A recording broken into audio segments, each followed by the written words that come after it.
Tyson Philpot joins us today from Tyson, you got to tell me what you guys are doing, where you are, and what you're doing with the CFL this week. Sounds really cool. For sure, yeah. Currently, we're in Hamilton at the Sheraton Hotel, and we're shooting some content for the CFL, for some commercials, and for some other media opportunities, just to expand the brand, and promote the CFL. Okay, I love it, and I appreciate them setting us up with you. It's the first time, by the way, I've had you on the program, so it's an honor to speak with you, Tyson. I'm not joking with what I said. And what I didn't mention is winning the game-winning touchdown to win the Grey Cup in the Hammer.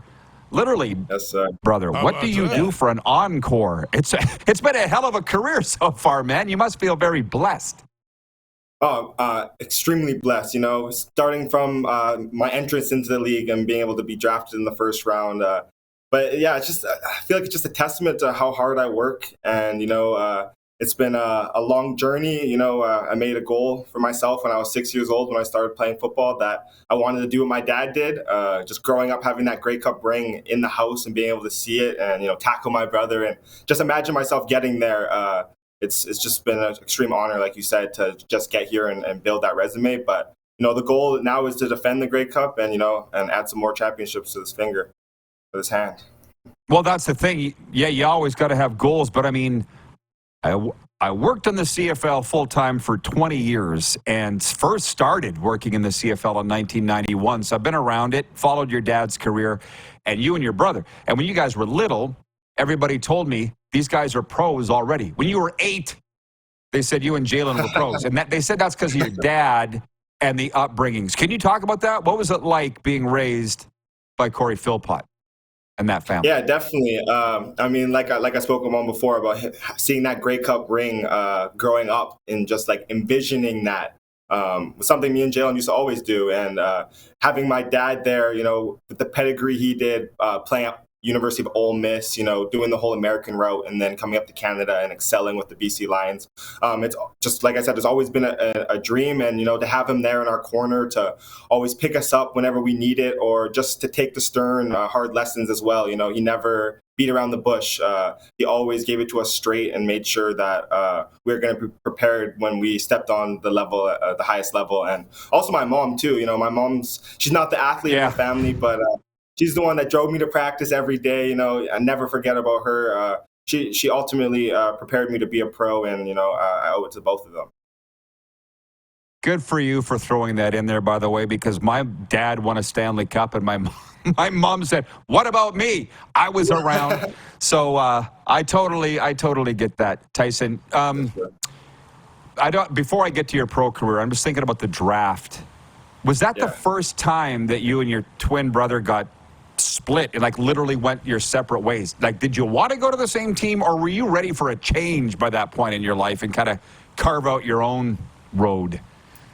Yeah, definitely. I mean, it was definitely our first time ever being potentially separated, which obviously did end up happening. But I think at that point, that was a big question. A lot of the teams asked, do we want to stay together? How did we feel like that was going to affect our gameplay? But I think at that point in time, we were both ready to make a name for ourselves.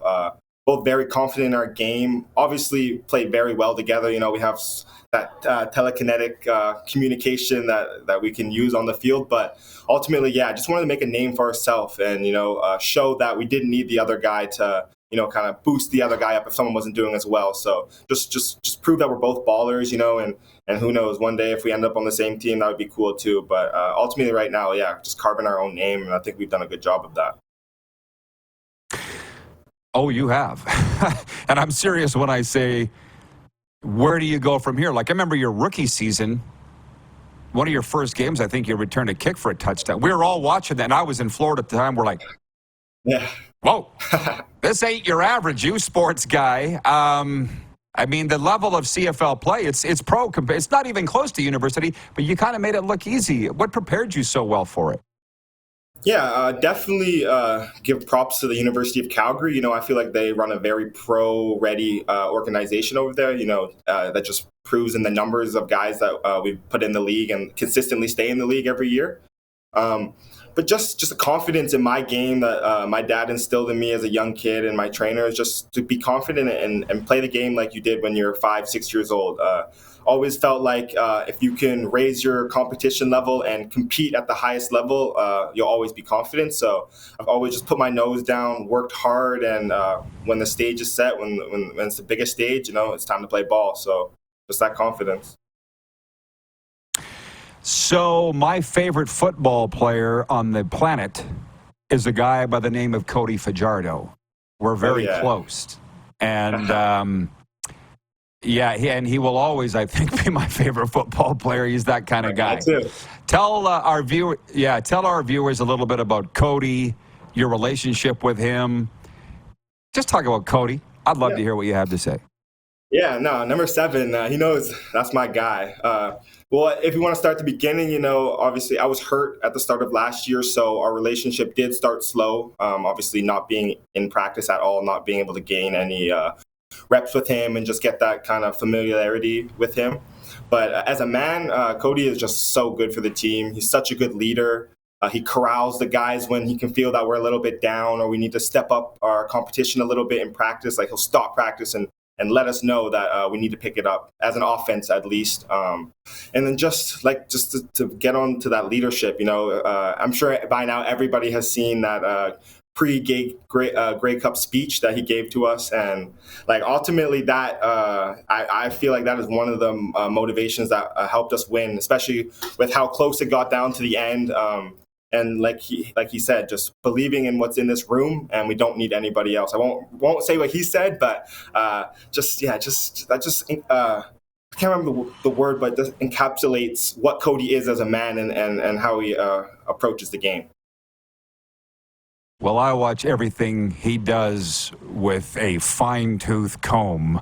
I can't say it either. He swore, which, by the way, for all of our viewers, and I appreciate everybody, I hope you're enjoying the CFL chat as much as we are all across North America, but Cody doesn't swear.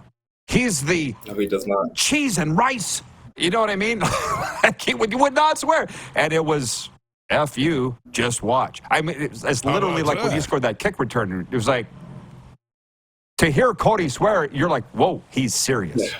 Right? That kind of what grabbed the room, I guess. Oh, yeah. Brought some tears to the eyes of a couple of guys, myself for sure. Coach Moss, he following that speech, it was tough for him. But that would just show that drive and that motivation in that locker room to get it done. Okay, well, listen, I know how busy they keep you guys. I won't keep you much longer. I feel like I could talk to you all day. But let me just say this, coming back, I mean, a year ago, you just had a new owner. Everything seemed in flux. You had a new head coach. As a team, do you feel a lot more settled as an Alouette now and just chill with training camp just a few weeks away? Yeah, most definitely. I think with us bringing back the core strong guys as well, it's great for the team. The locker room that we had last year was the best locker room I've ever been in my whole football career. It really felt like that college tight-knit, no fights. Like everyone knew what the job at hand was, and that's a testament to Coach Moss and what he preaches in the locker room. And, the pickleball and the games that we played just bring us closer. But I think as an organization, me staying in Montreal pretty much the whole offseason and just watching everything build, it looks awesome, with the renovations and just everything that we've done to get ourselves ready for this next season to defend the Grey Cup. I'm very excited, and that's what I'm excited about. No more talking about winning the Grey Cup. It's time to defend this thing. Well, I'll tell you what, I'm glad that you guys are playing pickleball because Cody was here playing spike ball. I think it was in Florida a couple years ago. Tore an oblique muscle. We don't need any more of that. So no. all I'll say, Tyson, is I've heard of you since you were little, and you came with a huge reputation and a good one, and you've exceeded it. It's just fun watching your career. So keep doing it, man, and thanks for the time today. Yeah, thank you so much. I really appreciate you and all the kind words, and it was awesome to be on the show. Hopefully I can get on here another time. We'll do it again. Absolutely, man. Good luck this year. Sounds great. Thank you.